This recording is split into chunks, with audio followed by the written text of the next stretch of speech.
നിങ്ങളുടെ favourite shows ഇനി ഒരിക്കലും മിസ്സാവില്ല. ഇപ്പോൾ C5 കാണും നിങ്ങളുടെ ഫേവറേറ്റ് ഷോസ് തികച്ചും സൗജന്യമായി. നമ്മൾ വെറുതെ ഓരോന്ന് ഊഹിച്ച് ഇല്ലാത്തതുണ്ടാക്കണ്ട, അല്ലേ ഗോപു? ആ, ഏതായാലും ചേച്ചി ഒന്ന് കരുതിയിരിക്കണം. എനിക്കതേ പറയാനുള്ളൂ. ചേച്ചി എന്ത് തന്നെ ആയാലും ഞാൻ ഇന്നും ചേച്ചിയോടൊപ്പം ഉണ്ടാവും. ഇതിന്റെ പിന്നിലുള്ള ഒരു കുറ്റവാളിയെ രക്ഷപ്പെടാൻ നമ്മൾ അനുവദിക്കില്ല.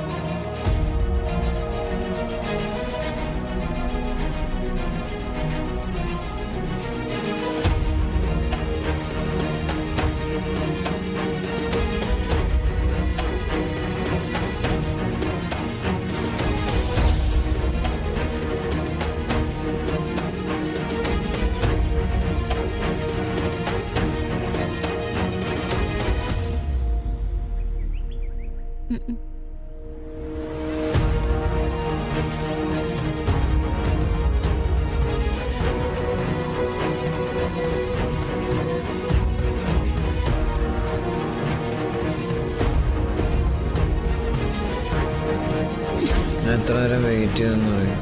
എന്താ വരാതിരുന്ന? ശില്പല്ല വരാതിരുന്ന? എന്താ വരാണ്ടിരുന്ന ശില്പ? പറ ശില്പ.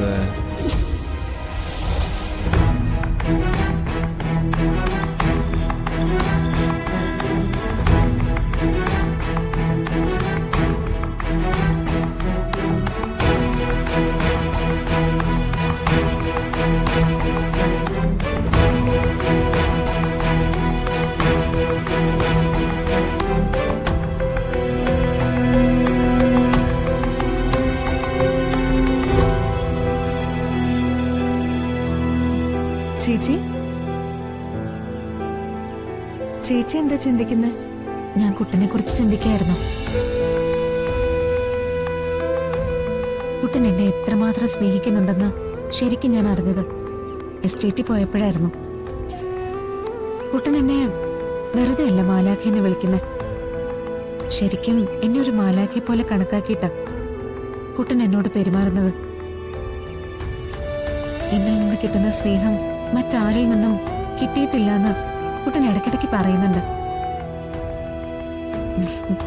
ആളവിടെ എന്നോടൊപ്പം വലിയ സന്തോഷത്തിലായിരുന്നു.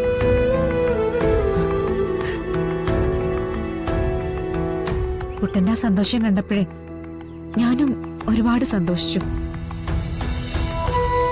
ഒരുപക്ഷെ ഞാൻ മറ്റാരെങ്കിലുമാണ് വിവാഹം കഴിച്ചിരുന്നെങ്കിൽ അയാൾക്കൊരിക്കലും കുട്ടനെ പോലെ എന്നെ സ്നേഹിക്കാൻ കഴിയില്ലായിരുന്നു. കുട്ടനെ ഭർത്താവായി കിട്ടിയത് എന്റെ ഭാഗ്യം തന്നെ ഗോപിക. ചേച്ചിയുടെ കാര്യത്തില് എനിക്കിപ്പോ ഒരുപാട് സന്തോഷമുണ്ട്. എനിക്കൊരു നല്ല ജീവിതം കിട്ടാൻ വേണ്ടി ചേച്ചിയുടെ ജീവിതം നശിപ്പിച്ചു എന്നൊരു കുറ്റബോധം എനിക്കുണ്ടായിരുന്നു. ഇപ്പോ ആ ചിന്തയൊക്കെ മാറി.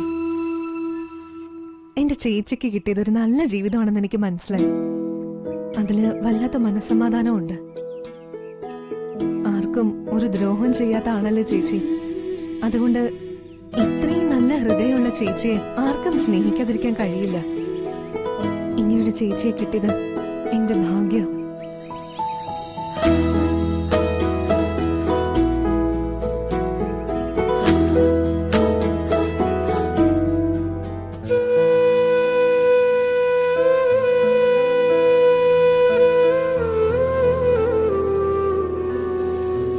എത്ര നേരം വെയിറ്റ് ചെയ്തെന്ന് പറയും.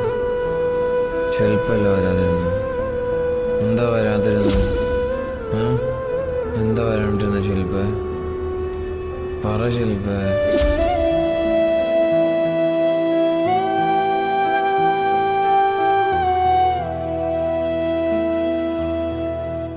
എന്ത് ചേച്ചി? ചേച്ചി എന്താ പെട്ടെന്ന് ഡിസ്റ്റർബ്ഡ് ആയതുപോലെ? അത് എന്താ ചേച്ചി? എന്തായാലും ചേച്ചി എന്നോട് പറ. അത് ഞങ്ങള് എസ്റ്റേറ്റിൽ നിന്ന് തിരികെ വന്നുകൊണ്ടിരിക്കുമ്പോ കുട്ടൻ നല്ല ഉറക്കത്തിലായിരുന്നു.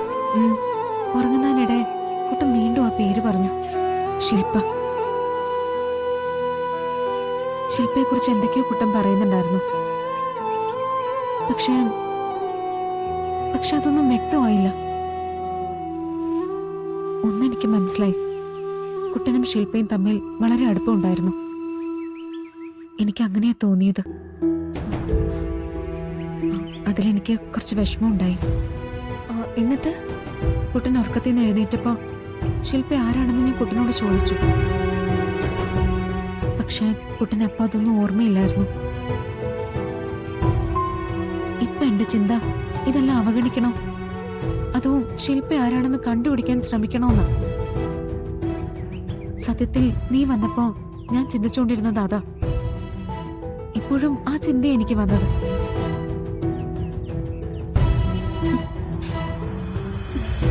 എന്തുകൊണ്ടാ എനിക്ക് മാത്രം ഇങ്ങനെയൊക്കെ സംഭവിക്കുന്ന?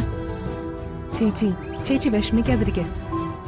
ആവശ്യമില്ലാത്തതൊന്നും ഇപ്പൊ ചിന്തിക്കണ്ട. നോക്ക് ചേച്ചി, ഇത് സിദ്ധുവേട്ടന്റെ 2ാം ജന്മമായിട്ട് കരുതിയാ മതി. ഇനി ശില്പയെ കുറിച്ച് അറിയണമെങ്കിൽ ഞങ്ങള് അത് അന്വേഷിച്ച് കണ്ടുപിടിക്കാം. ചേച്ചി ഊഹിച്ചതുപോലെ സിദ്ധുവേട്ടന് ചിലപ്പോ ശില്പയുടെ നല്ല അടുപ്പം ഉണ്ടായിരുന്നിരിക്കാം. അതുകൊണ്ട് തന്നെയാവും ഉറക്കത്തില് ശില്പയുടെ പേര് സിദ്ധുവേട്ടൻ പറഞ്ഞത്. ചിലപ്പോ ശില്പ കുട്ടന്റെ വേറെ ഒരു ഫ്രണ്ട് ആയിരുന്നിരിക്കാം. നമ്മൾ വെറുതെ ഓരോന്ന് ഊഹിച്ച് ഇല്ലാത്തതുണ്ടാക്കണ്ട, അല്ലേ ഗോപു? ഏതായാലും ചേച്ചി ഒന്ന് കരുതിയിരിക്കണം. എനിക്കതേ പറയാനുള്ളൂ. ചേച്ചി എന്ത് തന്നെ ആയാലും ഞാൻ ഇന്നും ചേച്ചിയോടൊപ്പം ഉണ്ടാവും.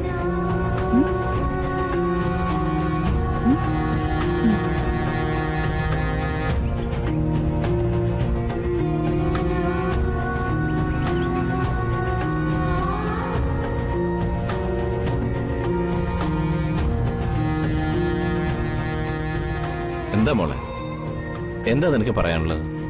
എനിക്കൊരു കാര്യം അറിയണമായിരുന്നു. അതിനെന്തിനാ ഇത്രയ്ക്ക് വലിയൊരു മുഖവുര? ചോദിക്കാനുള്ള എന്താന്ന് വെച്ചാ മോള് ചോദിക്കേ.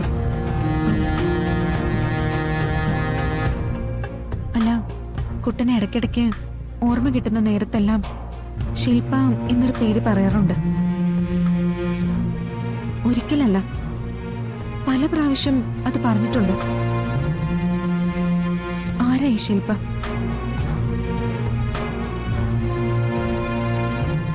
അച്ഛനും അമ്മയ്ക്കും ആ ശില്പയെക്കുറിച്ച് എന്തെങ്കിലും അറിയാവോ? ശില്പ അതാരാണെന്ന് സത്യത്തിൽ ഞങ്ങൾക്ക് അറിയില്ല മോളെ. അപകടത്തിന് മുമ്പ് സിദ്ധു ഒരിക്കലും ഇങ്ങനെ ഒരാളെ പറ്റി സംസാരിച്ചിട്ടേ ഇല്ല.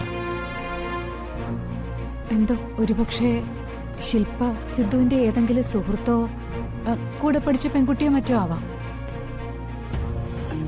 ആരായാലും ഞങ്ങൾക്ക് ആളിനെ പരിചയമില്ല. കുട്ടൻ അത്രയ്ക്കും വേണ്ടപ്പെട്ട ആരോ ആണ് ശില്പ. അതുകൊണ്ടാ കുട്ടൻ ആ പേര് ഓർത്തെടുത്ത് പറയുന്നത്. അതെന്താ, സിദ്ധു ശില്പയുടെ പേര് പറഞ്ഞത് കേട്ടപ്പോ മോക്ക് വിഷമായോ? ഏയ്, ഞാനെന്തിനു വിഷമിക്കണം? ഒരിക്കൽ ഓർമ്മ വന്ന് സിദ്ധു വിളിച്ചു പറയുമ്പോഴാ ശില്പയുടെ പേര് ഞങ്ങൾ ആദ്യമായിട്ട് കേൾക്കുന്നത് തന്നെ. ശില്പയെ കുറിച്ച് ആലോചിച്ച് മോള് ടെൻഷൻ ആവണ്ട. മോള് സിദ്ധുവിന്റെ ഭാര്യയാണ്, ഈ വീട്ടിലെ മരുമകളാണ്. ഡൗൺലോഡ് ചെയ്യൂ C5 ആപ്പ്. കാണൂ എല്ലാ എപ്പിസോഡുകളും സൗജന്യമായി.